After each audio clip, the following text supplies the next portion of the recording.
Hi, good morning, everyone, and welcome to our celebratory webinar on World Metrology Day. My name is Syra Knox, a Standards Officer in the Metrology Division at the Trinidad and Tobago Bureau of Standards, and your chair for this morning's celebration. Good morning, Mr. Derek Lockpat, Executive Director of the Trinidad and Tobago Bureau of Standards, Dr. Lisa Karam, Senior Scientist of the National Institute of Science and Technology, Board of Directors of the Trinidad and Tobago Bureau of Standards, management and staff of TTBS, specially invited participants, ladies and gentlemen, welcome. I now invite you to sit back and relax as we roughly have an hour and a half to collectively share our experiences, participate in activities such as QA as we better understand together this year's metrology theme, Metrology for Health. But first, a gentle reminder of our Zoom guidelines and information for this session. Please keep all microphones muted. Turn off all microphones and cameras except presenters to maximize your streaming quality. Questions can be typed into the chat at any time, and we will try to answer your questions during the Q&A session. But if time does not permit, then the answer will be emailed or shared via our social media platforms. The screen share is also disabled for all participants. And finally, the session is being live streamed on YouTube. I now invite Mr. Derek Lockpat, the Executive Director at the Trinidad and Tobago Bureau of Standards, to open our celebration. Mr. Lockpat. Good morning. Thank you, Sarah, and a very warm welcome to you all, and happy World Metrology Day. All protocols observed, but a extra warm welcome to Dr. Karam for being our featured speaker here this morning. So I'm just going to share a few words with you before we get into the meat of the matter. Today, May 20th, is World Metrology Day. It commemorates the anniversary of the signing of the Meter Convention in 1875, which provides the basis for a global measurement system that supports scientific discovery and innovation, industrial manufacturing, and international trade in the context of improvement of the quality of life across nations and the protection of the global environment. The theme for World Metrology Day 2021 is Measurement for Health. This theme was chosen to create awareness of the important role that measurement plays in health and the resultant well-being of every one of us. This is especially relevant given the ongoing worldwide challenges associated with the COVID-19 pandemic. The metrology communities around the globe have responded individually and collectively to these recent national and global challenges and have used their established experience and expertise in measurement science to support public health measures such as setting up of systems to test face masks used for personal protection, contributing to the design and testing of new ventilator systems needed in hospitals, identifying and counting virus molecules in test samples, measuring the efficacy of vaccine doses, and last but not least, verification of temperature measurement devices for containers used to store and transport vaccines. This has all been possible because of robust technical capabilities of the various national measurement systems. Across the world, National Metrology Institutes, NMIs, continually advance measurement science by developing and validating new measurement techniques at the levels of sophistication necessary to support various applications. The NMIs participate in measurement comparisons coordinated by the Bureau of International Weights and Measures, BIPM, to ensure the reliability of measurement results worldwide. The international metrology systems provide the necessary assurance and confidence that measurements are accurate, providing a sound basis for global trade today and helping us to prepare for the challenges of tomorrow. The Trinidad and Tobago Bureau of Standards was mandated through the Metrology Act, Chapter 8206, to be the National Metrology Institute of Trinidad and Tobago. This mandate included developing the national measurement system for the country. TTBS has a significant role as the custodian of the national measurement standards for this country. This responsibility involves the dissemination of traceability from the measurement standards by the provision of calibration services to industry. TTBS is also charged with the responsibility of implementing and enforcing measurement standards as it relates to the requirements of the Metrology Act and its regulations. The Act mandates that the Legal Metrology Inspectorate, the LMI, a unit of TTBS, to verify all measuring devices, such as weighing instruments in the various sectors of trade, as well as fuel dispensers at service stations nationwide. Further, I'm pleased to share with you that Trinidad and Tobago recently received international recognition of its first calibration and measurement capability for mass and related quantities, and this occurred on the 30th of December 2020. It is published on the Key Comparison Database of the BIPM, and this was done on the 12th of January 2021. This CMC is the first of more to come and fulfills a key requirement of being a member of the International Measurement System. Work is also in progress for CMCs in the measurement areas of temperature and dimension. World Metrology Day recognizes and celebrates the contribution of all the people that work in the intergovernmental and national metrology organizations and institutes throughout the year. I take this opportunity to pay tribute to the staff of the Metrology Division at TTBS and the other members of the metrology community of Trinidad and Tobago who provide measurement services to support industry, manufacturing, trade, and of course the medical sector. In closing, I once again extend a special welcome to our featured presenter, Dr. Lisa Karam, panelists, and especially our webinar participants. Thank you for being part of this event today as we celebrate World Metrology Day 2021. Thank you. Thank you, Mr. Lokpat, for sharing your celebratory words commemorating this year's theme, Metrology for Health. Now, the next segment on our agenda item is called the Icebreaker, but this is where we want to hear from you. So what I have for you right now, I have a link in the chat. So what I'd like everybody to do is to either click on the link at this point in time or type into the chat www.menti.com.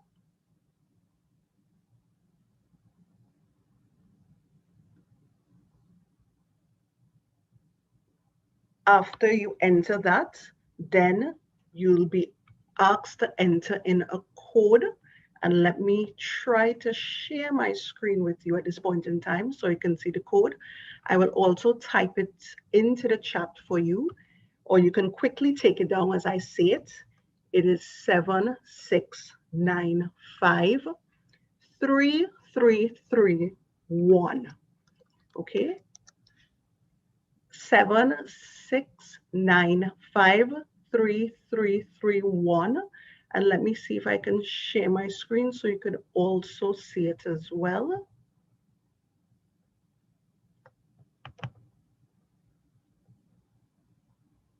All right, so I hope everybody is seeing my screen at this point in time.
And we just wait a little while again.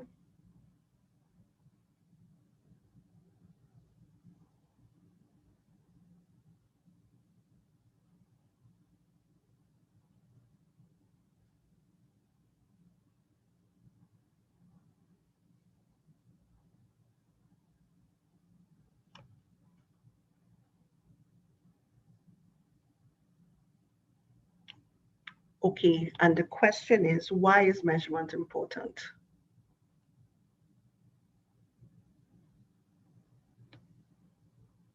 And if we have a little time at the end of this session as well, and also do another type of interactive sharing with regards to why measurement is important.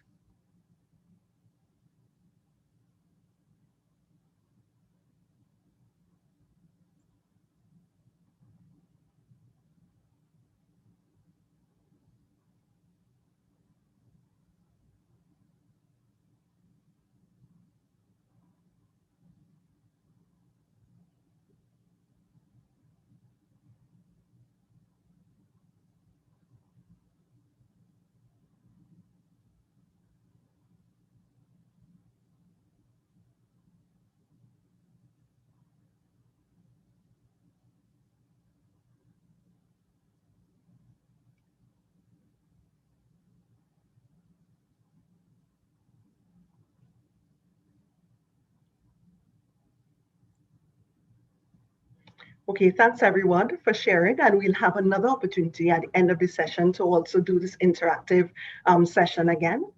But for all managers with us, let us share some insights on how you can feature your staff.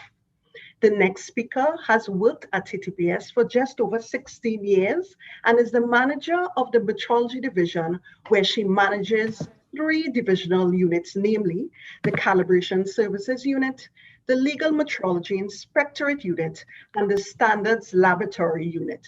Please join me in welcoming my manager, Mrs. Erica Cruz, who will share on the activities of the Metrology Division. Erica?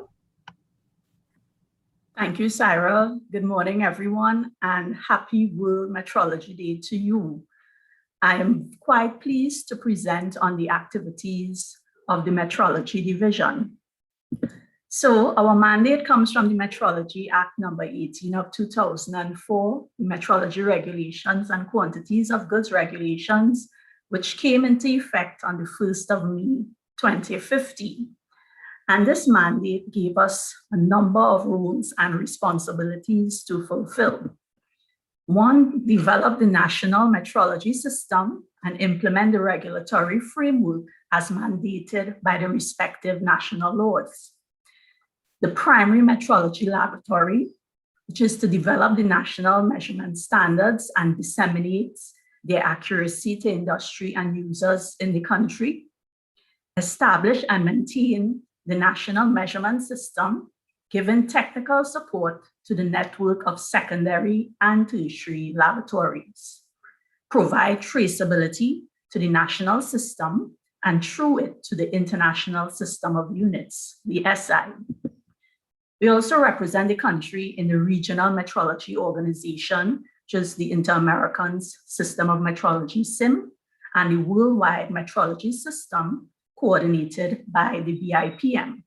We participate in internationally organized intercomparison measurements, and we offer technical support to industry in everything related to measurements, reference materials, calibrations, and data to establish traceability of their measurements.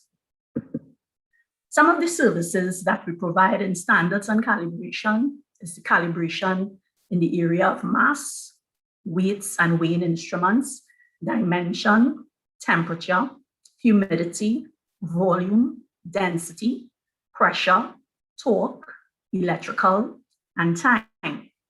And as Mr. Lockpart would have mentioned in his opening remarks, we would have recently achieved international recognition of our first calibration and measurement capability for mass and related quantities.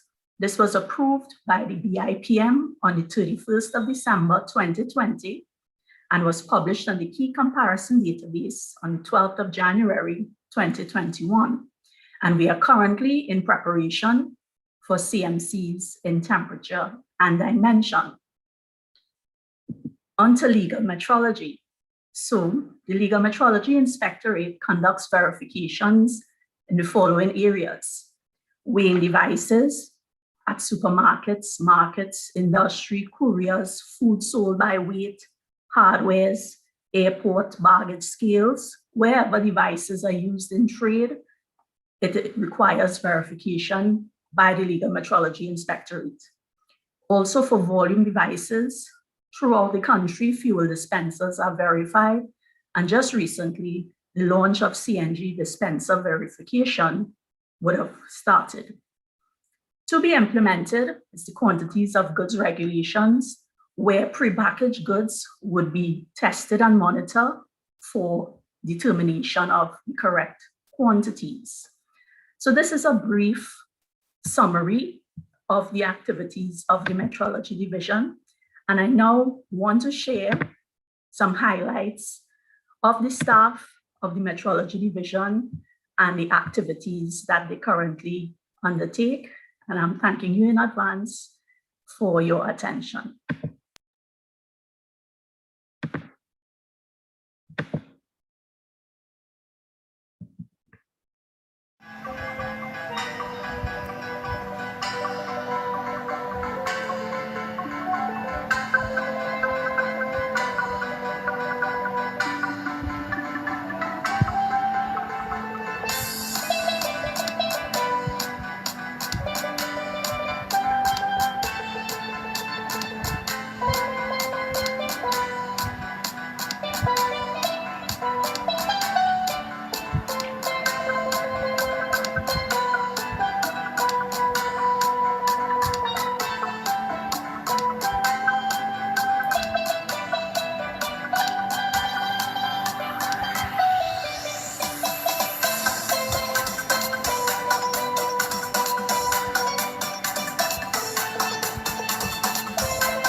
Thank you, everyone. Thank you, Erica. And moving on to the next agenda item, this one is for the historians and the historians at heart. Our next presenter has worked in the Metrology Division before it was even established as a division since 2001. He currently supervises the development of measurement standards towards calibration and measurement capabilities at TTBS, publication and measurement dissemination. He's currently focused on standard temperature measurements. So please help me in welcoming Mr. Francis Hamilton as he shares the foundational blocks of metrology in his presentation, The History of the SI and the Importance of Measurements. Francis? Thank you very much, Sarah. I will just start the process of sharing. I just want to say thank you very much for the introduction, and happy Metrology Day to everyone who has taken the time to spend with us during this important day in our annual calendar. Certainly, I hope the presentation is useful to you, and I'll just begin right away.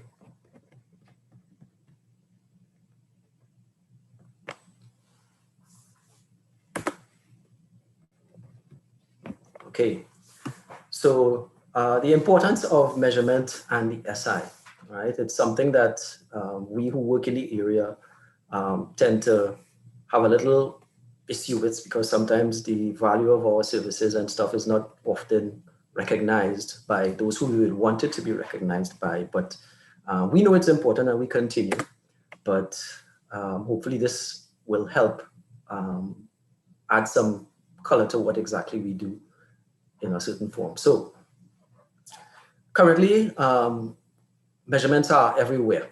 Our very life and existence in some way is affected by measurements in a direct or indirect way, right? We have many technological advances that we consider beneficial these days, and I have a list of them there, including GPS. We have our cell phones, MRIs. We have airlines that we utilize to go everywhere we want to go in the time that we want to go, and a lot less taxing than it used to be back in the early days of travel. We experience satellite television and all the other benefits that come from it, including better health care provided by our medical services, and more so now in this season of COVID, where the benefits of producing vaccines in a rapid rate, whether we choose to use them or not, is something else altogether. But the fact that technology and the underlying measurement capability has allowed us to provide these things in quick order has allowed us to benefit from it, many, right?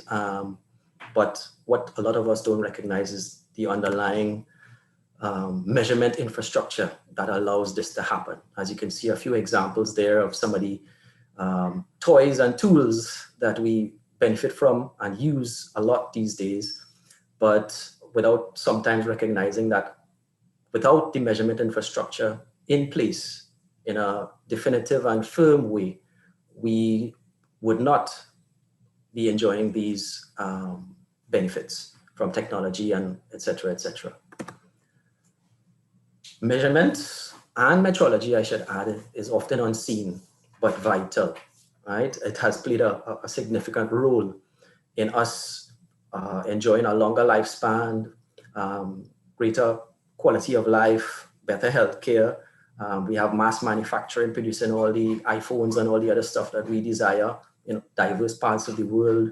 We have communication, social media, and all these other things, including the transportation, as I would have mentioned before. But all of these are built on a foundation of good measurements. Without good measurements, these tools and toys would not bring us the benefits that we're enjoying now. It's the classic iceberg principle. You know, you see measurements activity taking place at certain levels, but we don't recognize the depth and the value that it really adds to our day-to-day living, right? I suspect if we really take the time and reminisce on what we do in the mornings and where we go, we would see that our lives have basically become dependent on good measurement infrastructure, even though we may not always recognize it. A couple of people have recognized it, including some scientific luminaries, one being Lord Kelvin. If you can't measure it, you cannot improve it. Basically, a measurement, as we in the industry know, it's a comparison between an unknown quantity and a known trusted quantity, which is basically the standard. And we use it to determine what the value of the unknown is, right? But we need to consider the fact that a lot of the times these specifications and the blueprints, including like recipes and tolerances and all these other things that come into industry and in our day-to-day lives also contribute to us having measurements impact on our day-to-day lives and the manufacturing processes that provide the things that we want. So these are types of measurements, but also measurements, even though we may not on the face of it recognize that in order for Apple to produce their iPhones in China or wherever it is, there are certain specifications that must be delivered to the plant in China, and they in turn have to implement that in such a way that when they make the screen or whatever it is in compliance with those specifications, they must meet the quality requirements that Apple would have, so that the iPhone generated in the US or wherever else is the same as the one generated in China, right? And in all these fundamental ways, these types of measurements play a role. They basically embed themselves into the processes that we use in order to produce the technologies that we now enjoy, right? So why are measurements important? Measurements are important simply because, as I would have alluded to and mentioned, none of the things that we enjoy currently, none of the technologies and all the other benefits, whether to healthcare, to even our entertainment, would be as readily available and as effective, efficient, timely as they are now without a proper measurement infrastructure, right? And what I want to say is that a lot of the technology that we enjoy now and the products that this technology produces have developed only over the past 50 years, right? It's a kind of a recent thing. I remember listening to history talking about the fact that for the several millennia of human existence, the improvements were minor and incremental. But in the last century or so, more particularly in the last 50 years, 60 years, the world has developed in a rapid spurt, almost exponentially, some of the developments and some of the technology that we are applying. Right now, we're looking at blasting off into space to inhabit another planet. And in fact, some of the technology we sent to the other planet has already landed, from the Americans and of course the Chinese. And the plan is to send humans there at some point in time. But all of these activities would be nothing if we didn't have a proper measurement infrastructure to support them. And what I'm bringing to your attention is the fact that the advent of the SI system, it's a French acronym, but it's basically the International System of Units, the Système des Unités. And I'm asking forgiveness for any French-speaking people who saw me mutilate the delivery there. But it has played a significant role in the spurt, if you want to call it, of technology and developments that we've had over the past few years, particularly the last 50 years. The SI was established in 1960 by the 11th General Conference of Weights and Measures and the CIGPM. This is the international authority that ensures that the implementation of the SI is done worldwide and is modified as necessary as technology and science advances. The CGPM is an intergovernmental treaty organization created by the treaty called the Meter Convention, right? And this occurred in the 19th century, in the 1875 thereabouts, and was basically the beginning of international standardization, right? Global infrastructure, measurement infrastructure is built on the Meter Convention, right? And the Meter Convention is overseen by the BIPM and the CIPM. And basically what was set up is an international infrastructure that would facilitate the dissemination of the measurement system globally, right? The intention was to have everybody be able to measure equivalently, right? And that is still the goal to some extent. So whether you measure a pound in, and I'm using the pound, but let me say a kilogram instead. If you measure a kilogram in England, when you measure it in China or Singapore or in Trinidad, it's supposed to be 1 kilogram, at least generally speaking, right? So there should be no dispute in that. And that is what the objective of the International System of Measurement and the SI is all about. The BIPM itself is the international body charged with overseeing the international standards and administering them appropriately. Time was they had a more central role, but as technology has advanced, they've become a little more decentralized. So now the national labs, because of their own capabilities, are exerting more influence relative to some of the work that the BIPM does. But the BIPM still coordinates in a significant way the working so as to ensure the tasks like dissemination and coordination of international comparisons is done in order to provide the equivalence that measurement institutes and countries need in order to be confident that the measurements we are making in one part of the world is equivalent to what we are making in another part. Right? So the SI, established in 1960, as I said, has supported the measurement community and the global community, industry, etc., through the atomic age, the space age, the computer age, the information age, and with great technological advances, right? The ages of artificial intelligence, nanotech, and interplanetary travel also beckon us at this point in time. And all of it, again, is supported by proper measurement infrastructure, right? The SI was conceived to become the sole system of measurement on Earth, right? And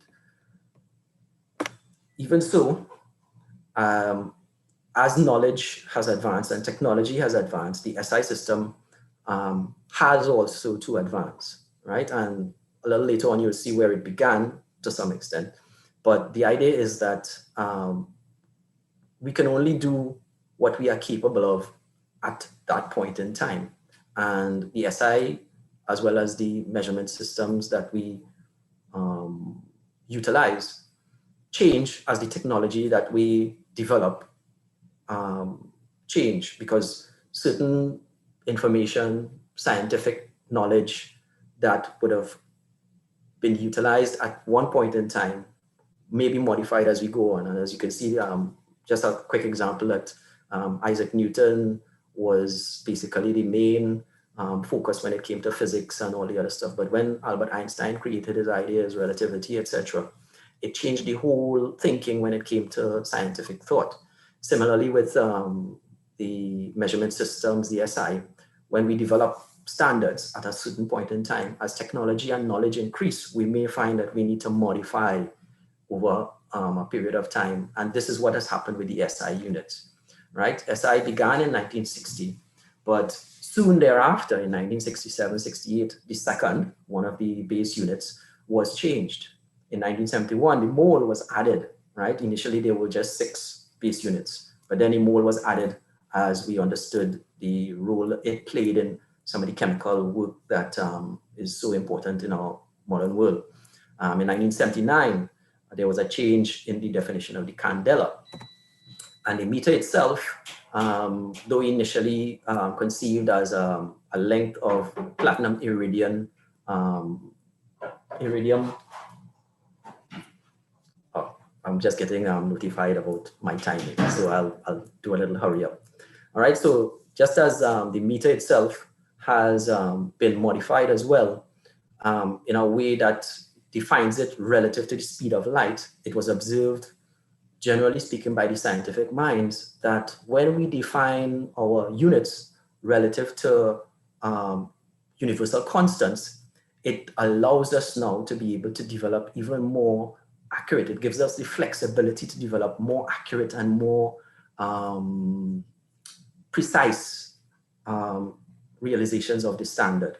And so the intention was, since then, to now extend that to all the other measurement units, most notably the kilogram, which was basically up to recently, and still is the platinum iridium cylinder in the BIPM laboratory in Serves, France, right? But that has changed recently in 2018. And I'll come to that in a little bit, but not in too much detail. But the idea is that because of these new developments in science and our understanding of how we should define the measurement units, we created and transformed the SI into what it is currently. This is what it used to be. I'm saying SI, but basically a metric system was developed in France in 1795.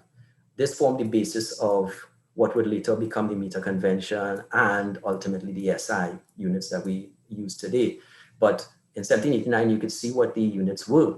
Only the meter, gram, and the, well, not even the liter, right? The meter and the kilogram were what survived going forward, right? So in 1960, the SI was established with 6 base units, right? And over a period of time, we would have made adjustments as a result of technology and stuff. And it's conceivable that going forward, as technology advances, some of the very definitions that we would have created most recently in 2018 may also change, right? I would want to say it's inevitable, but well, maybe not for a little while. We'll see how that goes. But I would expect that as years go on, some of the definitions would change, if not other units added, who knows. But this is where SI is now. It's basically been defined by allowing us to set the universal constants, and the listing is given there. You'd see Planck constants, Boltzmann constant, etc. We give them fixed and set values with no uncertainty on them. And then we define the measurement units, the typical ones, the second, the meter, the kilogram, all 7 of them relative to these universal constants.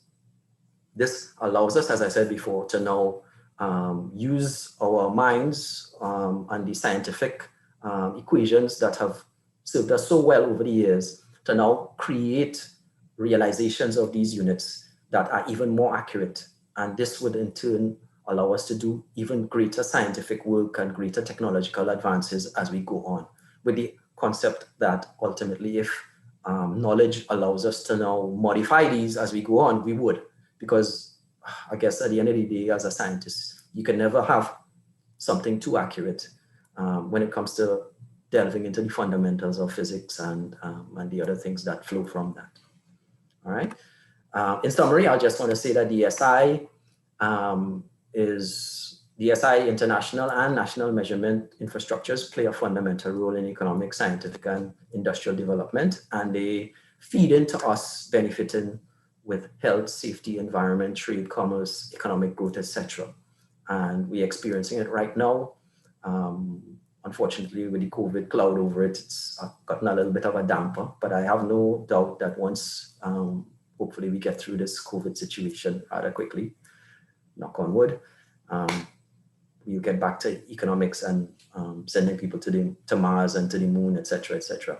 Right? However, I should add that metrology and measurements are not the only important factors when it comes to development and moving forward as a global community as well as a national community. there is also these other factors that play a role. So measurement and metrology, you would see, is one of the pillars, but there are also standards, inspections and testing, certification, accreditation. And you'd see above them, upon that foundation, you would see all the other stuff that we are enjoying and benefiting now to some degree or another. The hope is that if you have a stable enough foundation, proper foundation, then all these things could be supported comfortably on top of the structure. But if one of the pillars or a couple of the pillars are missing, then that structure would not be stable. So along with promoting metrology and measurements, which I am obligated to do because I know the value, these other things are important as well. And on top of that, they are all services offered by the Trinidad and Tobago Bureau of Standards currently in one form or degree or another. Closing thought as I bid you adieu. And these are my words. Only societies that have established and well implemented and well developed measurement infrastructures can truly create a lasting legacy that benefits mankind and survives the ravages of time. And the following is my evidence to prove that. I can always answer questions, but this is just my observation, right? And you would see these structures and these accomplishments were built on measurement and measurement infrastructure, good measurement infrastructure. So I thank you for your attention and happy Metrology Day. Enjoy the rest of the seminar. Thank you very much. Thank you, Francis. And thank you for making the link between the measurement and metrology infrastructure with the quality infrastructure. Thanks again. And moving right along, this presentation is for all laboratory staff and for all who support our nation's laboratories. Our next presenter is from our thermometry laboratory. Mr. Ricardo Mohammed is a calibration laboratory technician and is responsible for calibrating temperature and humidity measuring devices. He has 6 years experience in this field and is currently a certified calibration technician and a certified 6 Sigma black belt with the American Quality Institute. Mr. Mohammed will now share with us infrared thermometry at TTBS. Ricardo? Francis, I think you have to stop sharing so that Ricardo can share his presentation. Thanks again.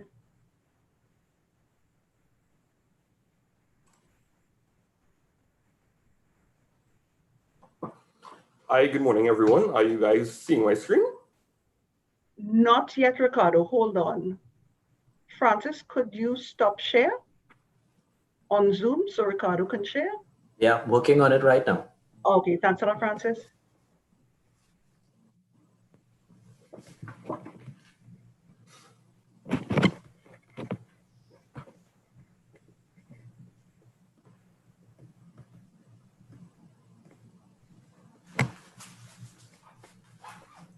All yours, Ricardo.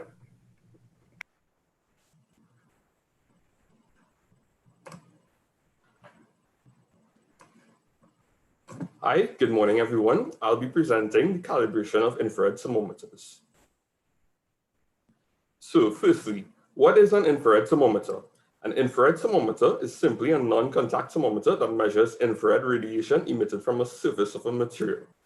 The infrared radiation emitted from the surface is directly correlated to the temperature of the surface. Before moving on, there's one quick definition I'd like to give you guys because it appears in several other slides. That is the emissivity of a material. That is the ability of a material to radiate compared to that of a perfect black body. It can have a value anywhere from 0 to 1. Now, infrared thermometry and COVID-19. Because of the COVID-19 pandemic, there has been an increased use in non-contact thermometers, infrared thermometers being the main one. This is very popular to measure human body temperature. As such, there's an increased demand for calibration of these thermometers. So here at TTBS, this is our standard thermal radiation source. It is the Flute 4180 precision infrared calibrator. This is what we use to calibrate the infrared thermometers that we receive. I'll just run through briefly our calibration procedure here at the Trinidad and Tobago Bureau of Standards. We use the ASTM E2847 standard test method to calibrate the infrared thermometers. So as you can see, the temperature is set using the thermal radiation source. Once the temperature is stabilized, we take a reading using the infrared thermometer, and we basically compare these two values, as seen in this picture here. So I'd just like to move on to some quick limitations for infrared thermometers. One of them mainly being that they are not as accurate as contact thermometers such as thermocouples, probes, platinum resistance thermometers, etc. They require constant adjustments of emissivity values, and you can only measure surface temperatures and not internal temperatures. Moving on, I'd like to quickly discuss the advantages of infrared thermometers. Infrared thermometers are non-contact thermometers. This is perfect for those hard-to-reach areas, and it's perfect to measure body temperature in the current COVID-19 pandemic, since it doesn't require contact. They are fairly affordable, durable, and accurate, and it can easily be adjusted and calibrated. Now, for those of you using thermal infrared thermometers, I just want to run through some quick guidelines to share with you guys when measuring temperature using these thermometers. Firstly, don't use them in direct sunlight or close to any other radiation sources. These guidelines are with respect to measuring body temperature, of course. So when measuring body temperature, you always want to measure the body temperature of the forehead of the individual. Ensure there's no hair on forehead, and any perspiration must be wiped off before measuring the temperature of the individual. Hold the thermometer approximately 3 to 5 centimeters away from the individual when measuring the temperature. So in conclusion, infrared thermometers with proper setup and calibration, they can accurately measure temperature for the right situations. So are you guys interested in getting an infrared thermometer calibrated? If you are, please contact the Trinidad and Tobago Bureau of Standards using this phone number or this email.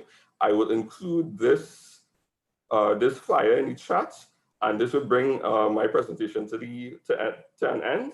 I'd like to pass you over to Ms. Sarah Knox to continue the presentation. Thank you. And thank you, Ricardo, especially on sharing with us a bit more about TTBS's COVID-19 response. And that is just one of the many initiatives that Trinidad and Tobago Bureau of Standards started as a response to managing and mitigating the risks to COVID-19. Now, for those who already understand and are here to learn more about the different types of measurements used in health, and I really hope that we are all in this particular category, this presentation is for you. Our featured speaker, Dr. Lisa Karam, is a senior scientist at the National Institute of Science and Technology. She has a Bachelor of Science degree in Biology and Chemistry from Berry College, a Master's of Science degree and PhD in Chemistry from the American University in Washington, D.C., and has been at NIST for over 38 years working in ionizing metrology, especially its use in biology and medicine. Now, Dr. Karam has asked me just to shorten her bio, although I have 3 pages to read for you all. So at this point in time, let us give a hearty virtual welcome and a round of applause to one of the leaders in our metrology community, Dr. Lisa Karam. Thank you so much, Sarah. Let's see, let us share my presentation.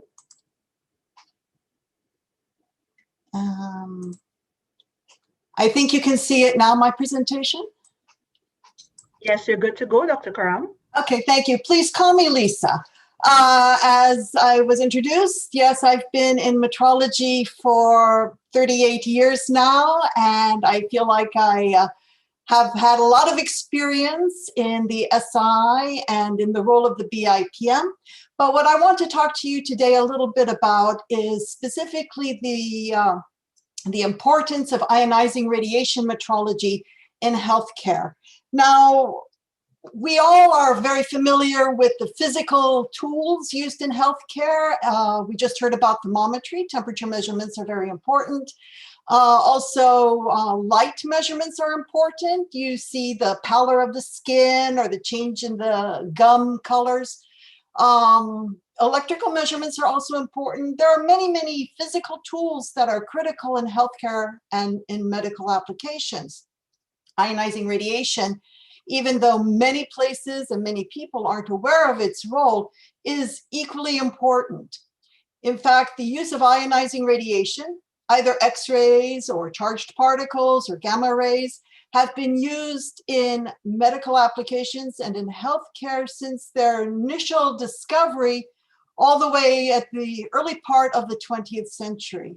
I am trying to see more of my screen. If I do this, I'm trying to get rid of everybody, but so I can read my my screens. Here we go. Before I get into the details, I do want to give some background. That's a joke, background in radiation, to all of you, because I realize most of you don't know very much about ionizing radiation. Ionizing radiation has been on the planet since its beginning since the beginning of the Earth more than 4 billion years ago. You may have seen the image of a hand. Well, you can't, I don't know if you can see my cursor, but this is an early X-ray image of the researcher's wife's hand. You can see her ring on her finger. X-rays were discovered in 1895 and led to the first Nobel Prize in Physics in 1901. In 1896, with a Nobel Prize in Physics in 1903 and in chemistry in 1911, radioactivity, the actual originator of radiation, was discovered. Both of those Nobel Prizes were won by Madame Curie, so she was the first woman Nobel laureate. Ionizing radiation is used in healthcare for imaging, for therapy. Of course, there are consequences to be balanced with the potential benefits. Ionizing radiation is useful because of its effects in biological systems. It interacts very directly with water, and since we are mostly water, this is where it comes into play. The products of radiation interactions with water often lead to DNA damage, which can hurt us, but can also hurt bacteria, viruses, and things that we don't want to have around. It's important to bear in mind that biological systems are not just DNA, but they're also proteins, and protein integrity can be impacted by ionizing radiation. However, because we have evolved in a radiation environment on the planet, our cells do have response capabilities to many of these damages. And so when the cells in our bodies respond to exposure to ionizing radiation, a lot of the damage can be corrected. However, incorrect repair attempts can lead to problems such as cancer, and too much radiation will lead to cell death, which for us is not good, but with the things that we are trying to avoid is very good. So we are trying to balance the benefits of use of ionizing radiation with its risks. You may know the precept of healthcare. The first thing that Galen told us was Hippocrates told us was to first do no harm. So whenever ionizing radiation is used in the delivery of healthcare, it is always used to a point that the consideration of normal tissue and of patient safety, as well as provider safety, are first and foremost to be considered. So when metrology comes into play, we have a lot of things to measure in ionizing radiation. Probably one of the key things to bear in mind is that ionizing radiation measurements, metrology for healthcare, excuse me, extends from the extremely small, so you think of viruses, you think of fleas, to kind of a moderate level for therapy, kind of the size of a human being, to massive doses, which would be used for sanitation. So if we consider 10 gray, which is the SI-derived unit for absorbed dose, is about equivalent to a meter. You can see how we go from the very smallest of creatures to the largest of facilities. And just to bear in mind, as we go through the presentation, the average background around the world for a person to ionizing radiation is about 3 millisieverts, which is the same as 3 milligray if it's gamma radiation per year. So we're looking at this amount of radiation we all get every year just by background. So dose control is a key factor in healthcare.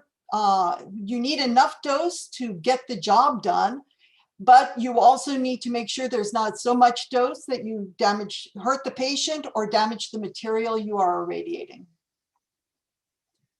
So again, where ionizing radiation metrology comes into play in healthcare, it's in screening, medical diagnostics, following the effects of other therapies, providing non-surgical therapies, assuring that your devices, medical devices, are sterile, and assuring that patients are protected and are safe.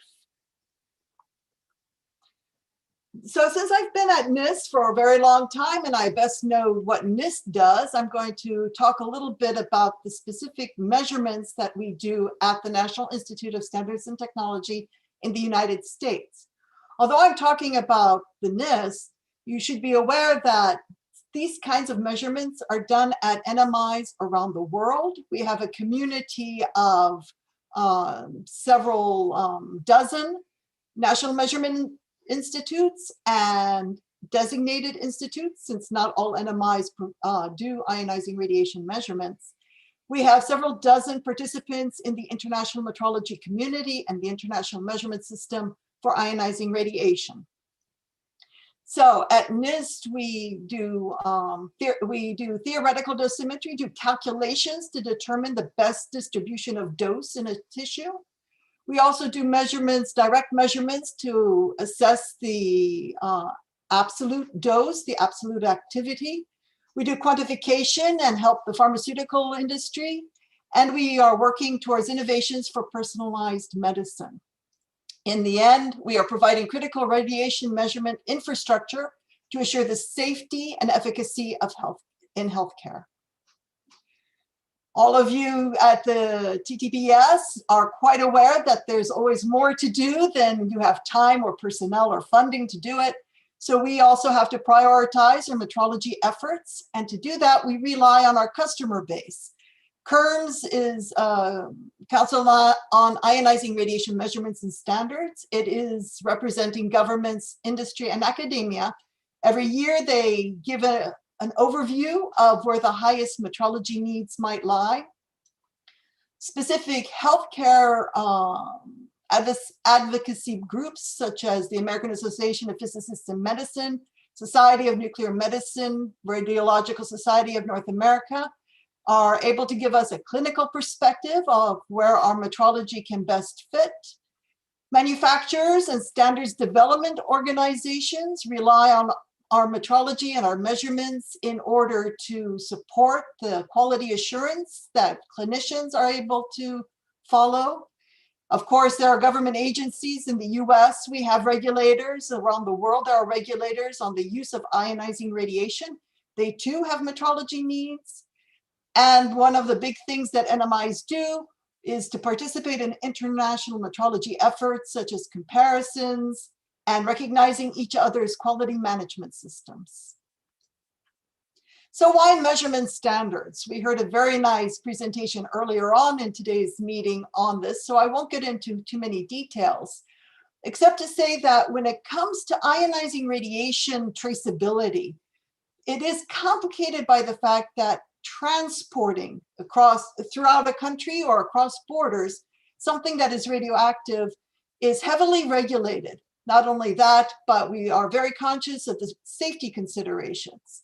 So in order to address that, in ionizing radiation, we depend heavily on our accreditation bodies and our secondary calibration labs to also realize almost primary methods so that our comparisons among each other across borders can take place with instruments rather than with radioactive sources. We also spend a lot of effort in training other metrologists so that we can develop a mindset of metrology in our user community. We, of course, work on developing and using good working standards and strongly support the use of documentary standards such as come from the ISO and the IEC in order to manage processes and associated risks and to support regulatory mandates. So fundamentally, traceability leads to confidence in measurements, and when you are confident in your measurements, you can have confidence in the decisions you make, whether you are following the sterilization of medical devices or actually giving therapy to a patient. So starting off with medical imaging using ionizing radiation, which very well might be what you are most familiar with. Using ionizing radiation is good for early detection of various diseases, for screening, such as mammography. In the US, there are more than 40 million mammographic exams in the US every year. All of them are ultimately traceable back to the National Institute of Standards and Technology. Imaging is also used to make therapeutic decisions, whether or not a tissue might be in active cancer state, or whether there has been a broken bone that needs to be set. We have computed tomography or CT scans. In the US, more than 90 million are done per year. And 1 to 2 million of those are accompanied by positron emission tomography or PET imaging. And this is the primary method to visualize exactly where things like active cancer cells are actually being metabolized because they pick up radioactive labels. Metrology is needed not only for the dose control to make sure you're not giving too much dose, yet are getting enough to make the right decisions, but also to have assurance that your image is of the highest quality so that those decisions are well informed. Some examples are the Mammography Quality Standards Act, or the MQSA, in 1992, when the primary regulator in the United States, the Food and Drug Administration, tasked the National Institute of Standards and Technology to provide not only the standards for the energy being deposited in mammograms, but also the AIR-KERMA, which is a dose standard, not only for the patient, but also for the provider.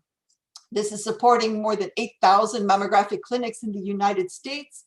The FDA requires that proficiency testing is done every 2 years, and those testing requirements are met by a intercomparison between the NIST and the secondary standards labs, which are supporting metrology throughout the country. Metrology in computed tomography in CT, NIST has developed both length and contrast standards in order to help to define a tumor size. These standards, and you see one here, it's actually made out of Legos, are convenient, they're easy to use, they're very inexpensive, and the dose that can be delivered to that and then measured is ultimately traceable back to the absorbed dose standards, primary standards at NIST. There are evolving needs always happening, newer technologies are being introduced, new concerns are arising. Think of dose distribution in pediatric patients and small people, because most dose standards have been verified in adult patients, what to do about false negatives or false positives. And we are always aiming to enable our manufacturers in their international commerce, because if a manufacturer is producing a new radiotherapy tool that they want to market in Europe, for example, the European equivalent of the FDA would requires traceability back to NIST or another metrology institute. PET, or positron emission tomography, as I mentioned before, follows therapeutic effects. If you are developing a drug and you want to know how good it is, how well it addresses the problem, for example, you're developing a new cancer therapy drug, the official point of decision saying that the drug works, there's a specific word that escapes me right now, is usually if the patient gets sicker or does not get sicker. Now this takes time and there's a high risk because if the patient is getting sicker, the cancer is spreading. There has been a big move over the last 5 years in trying to use imaging, ionizing radiation-based imaging, or to find out if the drug is being efficient much sooner than the patient getting sick. So in positron emission tomography, a radionuclide is injected into the patient. It's actually quite small dose. If any of you have had a stress test, you probably had something similar with technetium or thallium. Positron emission tomography injects a small dose of a radio-labeled sugar, usually fluorine-18, which has a half-life of about 20 minutes. That fluorine-18 is carried with its sugar molecule to wherever in the body needs that sugar. And generally speaking, an active cancer cell eats a lot of sugar. So that will tend to an accumulation of this radionuclide in the diseased area, which can be picked up, detected by the positron emission tomography system, which is basically a crystal which is activated by the energy coming off of the radionuclide. So you can get such images as you see here. Metrology involves a whole lot of very difficult work or complex work. This is going to be on the test at the end of the meeting, so you better memorize it. I'm joking. When you're looking at different radionuclides, such as this germanium-68 you see on the left in the middle of the page, the decay characteristics of these radionuclides come into play in the actual metrology. So when you do a measurement of germanium-68, it's not only how much activity, but how much activity when you consider all the different branches of decay. In clinics around the world, and you see an instrument here as an example, in clinics around the world, activity calibrators are used to measure a radiopharmaceutical before it is injected into the patient. In order to be sure that the activity that this instrument is giving you is actually what you think it is, so follows prescription, you need to have the support of a variety of radionuclides, all of which have different decay characteristics. Now you might wonder how you do a measurement comparison for something with a very short half-life. So germanium-68 has, fluorine-18 has a 110-minute half-life. Germanium-68 has a slightly longer half-life of 271 days. Fluorine-18 is injected into patients. Germanium-68 is not. However, the decay characteristics of the two radionuclides are related. They look similar. So if you can calibrate an instrument to germanium-68, that calibration can be used to calibrate, to measure fluorine-18. And so at NIST, a few years ago, we developed the first national standard of germanium-68 in order to be able to calibrate those instruments used that you saw here on this image in a way that does not have to be done every single day, but can be done more periodically. So expanding quantitation in medical imaging to support therapeutic decisions will support a more than $1 billion per year radiopharmaceutical market throughout the world. We have been working on development of phantoms, not only for PET and for CT, so specifically ionizing radiation, but also in one of the newer technologies of PET-MR, so that you can use non-ionizing radiation magnetic imaging along with the ionizing radiation. And that's important because if you put a radionuclide in a magnet, the electrons which are decaying will tend to bend. So that adds to the uncertainty in your measurement. Copper-64 is what is called a theranostic radionuclide. Not only can this radionuclide be used for imaging, but it can also be used to treat a disease. And so most recently, in the last year or two, the worldwide community in radiopharmacy have been working on developing copper-64 as a tool to treat different diseases, including things like Wilson's disease and cancer. At NIST, that copper-64 with about a 13-hour half-life was calibrated back in 2016 and has been compared with other National Measurement Institute's copper-64 by something called the SIRT, the SIR transfer instrument. The SIR is the International Standard for Imaging Radionuclides. It is, so that's specifically radionuclides that emit gamma rays. This is set up at the BIPM. It is a continuous key comparison in radioactivity. It's a highly stable system, has been running since about 1977. What laboratories do is they send a source of an ampule with their radionuclide to the BIPM, which then measures it in this instrument. And the result from this instrument is compared with the original NMI's result in order to get the measurement comparison value and to get traceability. But how can you possibly do this if you're in Trinidad and you have a fluorine-18 source, so that is a 12-hour, a 2-hour half-life, and you want to get it calibrated at the BIPM, which by plane, even by the fastest plane, is many hours away. So what the Consultative Committee on Ionizing Radiation, that's CCRI, they are the consultative committees, it was not mentioned before, but the consultative committees are the technical advisors to the CIPM. The CIPM, as we heard before, is kind of the body that oversees metrology worldwide, but they don't have all experts from all fields. So they rely on consultative committees, CCs, in order to provide the technical expertise that can be used to support metrology worldwide. So the CCRI is the CC for ionizing radiation.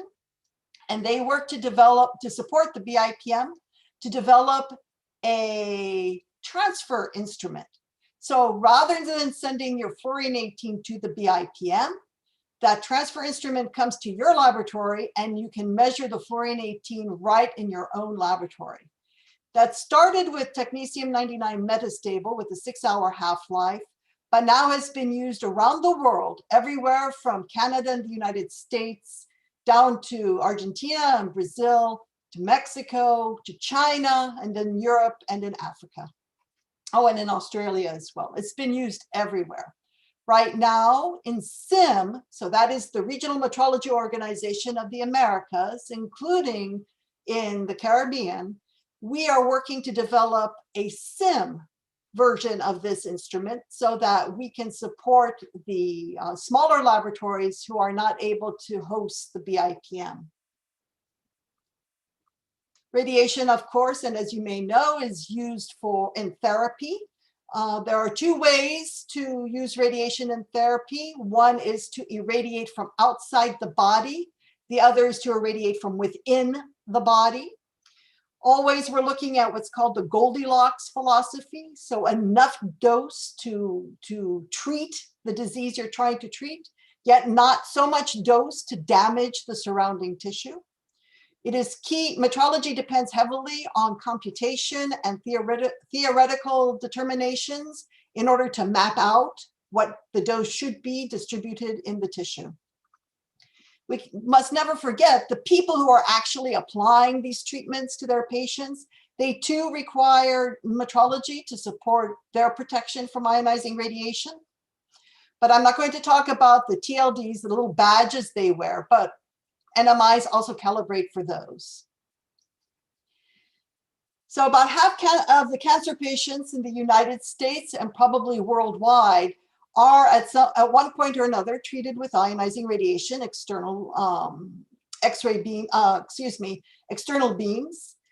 There are two ways that you can control the impact of that radiation on more sensitive and non-diseased tissue. One is called fractionation. You give a little bit of dose over many days.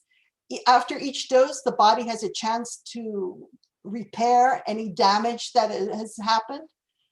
The other way is stereotactic, and you see in this image of a the second image here, a stereotactic approach to irradiating a brain tumor. So you take your whole dose, but instead of making one beam go into the brain, you split the dose amongst smaller doses, and you have them all coming in from different angles and meeting up in the tumor, the tissue of concern. This has been going on for many years. This treatment has been going on for many years. The metrology has been based on a radioactive source called either cobalt-60 or cesium-137 for our big irradiators. But advancing technologies and interest in getting away from these very, very radioactive sources, the metrology community is working on developing measurement traceability for linear accelerators. A linear accelerator is not radioactive. However, it accelerates electrons so that it spews out ionizing radiation. And using a clinical accelerator rather than a radioactive source to provide the measurements would support the clinical applications of those clinical accelerators. And you see here at the bottom a comparison of two different uncertainty tables. One is if you try to get the traceability to your clinical accelerator from the cobalt-60 to the clinical accelerator, you have an expanded uncertainty of over 2%. But if the NMI is able to do their primary measurement in a clinical accelerator, or at least in a linear accelerator, you can get that expanded uncertainty down to 0.8. So this is something that the whole community has been working towards. Several comparisons have been run. Unfortunately, the BIPM does not have a linear accelerator on their campus. However, they have come into cooperation with a nearby French facility that does have a linear accelerator. So we're looking forward to the BIPM also developing a primary standard in linear clinical accelerators. Now that's irradiating from outside the body. Irradiating from inside the body usually uses something called, it's a technique called brachytherapy. Brachy is from the Greek meaning very close. The idea of brachytherapy is each of these small little pellets you see next to a US penny is radioactive, and you distribute those radioactive pellets within a tissue. The picture you see here is a prostate. This is a main treatment for prostate cancer. The distribution of these pellets, each having their own little radiation field, is mapped out before they are implanted so that you can maximize the radiation in the prostate without damaging the surrounding tissue, particularly the intestines. Measurement traceability and providing calibration standards for this requires acknowledging several issues that you have in the physical nature of these pellets. They're anisotropy. They are not always giving exactly the same radiation field all around. The manufacturers occasionally change the materials. We need to do new measurements and to develop new metrology for that, etc. We do work very closely with the secondary standards dosimetry laboratories in the United States with accredited labs around the world so that NIST, the NMI, develops the primary standard, the secondary standards, and traceability with us, develop their secondary standards, which can then be distributed among the user community. But what if you don't want to use a radioactive source inside the body? Newest technology has an X-ray source, like that linear accelerator before. This type of brachytherapy, you use the very small X-ray tube that does not give any radiation until you turn it on and stops the radiation when you turn it off. This gives a very much better controlled distribution of radiation. It also gives a more controlled period of irradiation so that you don't have to keep dosing the person until the radioactivity itself has decayed away. I've talked about imaging, I've talked about treatment. These are all medical uses of ionizing radiation. However, you may not be aware that ionizing radiation metrology also supports very important aspects of medical care, healthcare, and does the actual sterilization of medical treatment. 50% of all medical products are sterilized by radiation. Again, NIST provides those measurement standards. Even tissues are irradiated. If you need a bone marrow transplant, they irradiate the bone marrow you get so that you don't develop something called graft versus host disease. We even use radiation to treat mosquitoes so that they won't transmit malaria. We work with other members, of course, around the world. There are many CMCs, calibration measurement capabilities, available on the key comparison database. All of them are supported by quality management systems that have been done per ISO IEC 17025 for measurement, and also 17034 for source preparation. This enables international trade for medical devices, shares confidence in measurements, and gives us an opportunity to improve our techniques and advance innovations. So finally, as we know, measurement traceability enables trade, supports safety, international collaborations provide confidence in our measurement results. There's a competitive advantage to manufacturers to be traceable. Ultimately, calibrations traceable to metrological standards in the SI, both for image quality and for dose, whether for therapy or for material treatment, result in safer, earlier, and more accurate diagnoses, as well as potentially lower overall healthcare costs. And I probably spoke very fast, but I would like to thank all my colleagues who contributed, and thank you for your attention.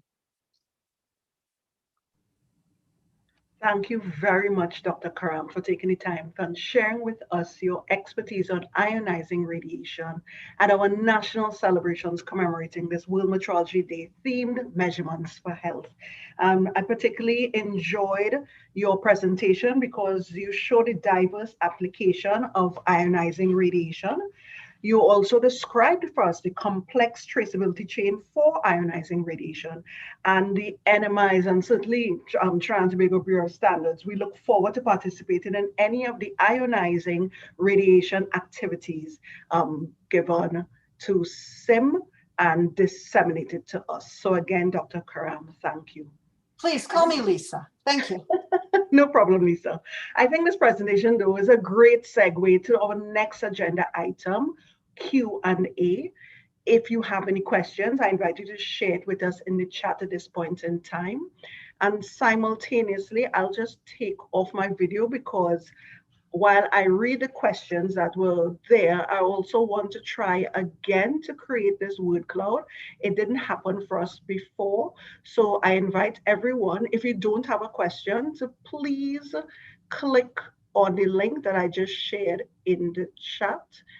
And I will try to bring up again what I attempted, the word cloud.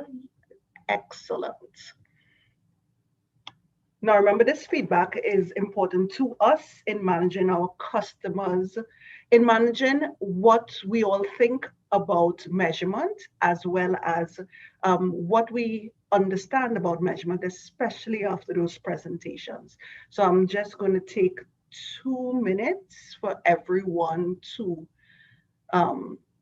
fill in or answer the question. Sorry, you have 3 attempts or 3 opportunities to answer the question. And if the link does not work for you in the chat, you can also copy and paste or type into a web browser and add the code. Excellent. We have 8 responses thus far, and I'm seeing that we have 68 people with us. So I'll just wait 2 more minutes again.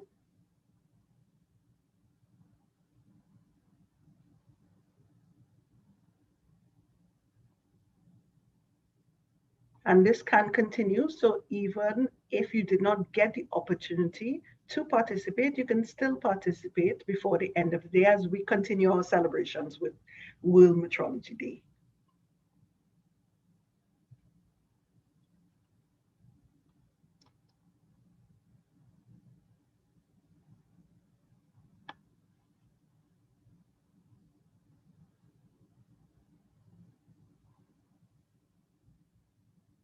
I'm seeing some really good responses, and this word cloud, we have a lot of people saying confidence, accuracy, and traceability.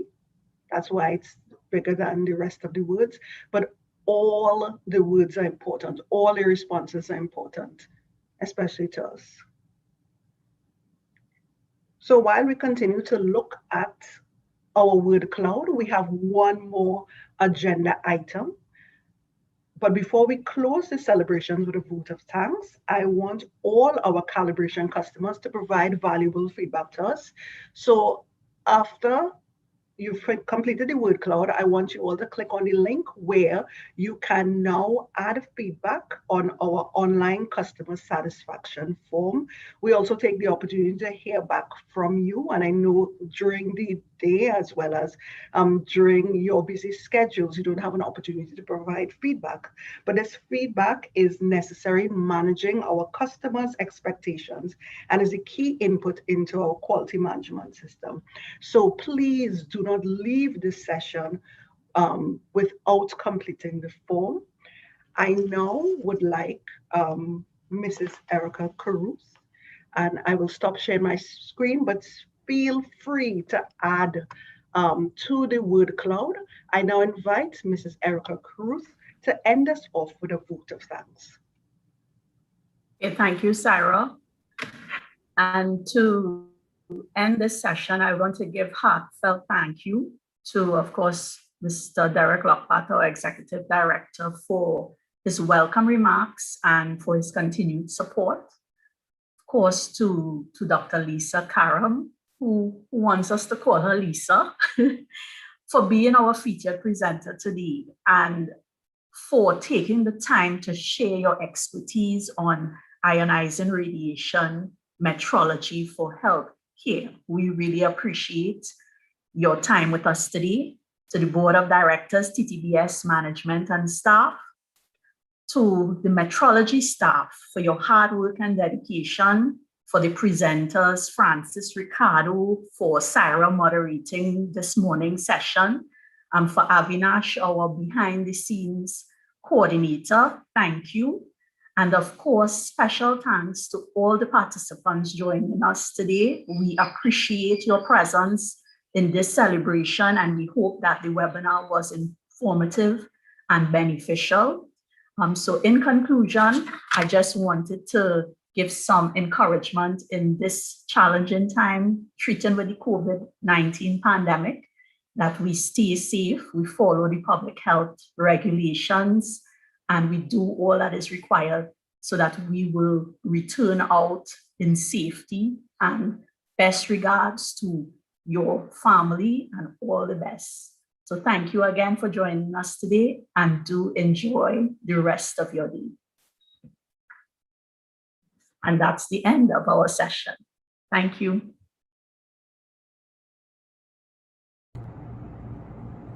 Thanks, Erica, Sarah, and Lisa, and the rest of the team. Have a great rest of the day. Hi, everyone. Best wishes as well. Stay safe. Thanks, everyone, and thanks for joining with us in our celebrations. Stay tuned for more activities at TTBS, and you can also go on our website, go-ttbs.com, to check out the latest activities. Thanks again. Bye, everyone. Stay safe. Thank you, Sarah. You did a great job. Thanks, everyone. Thanks, Lisa. Okay, good day. Bye, everyone. The information presented was a lot, but I did learn something. So until next time. Great. Thanks a lot for your feedback. Bye.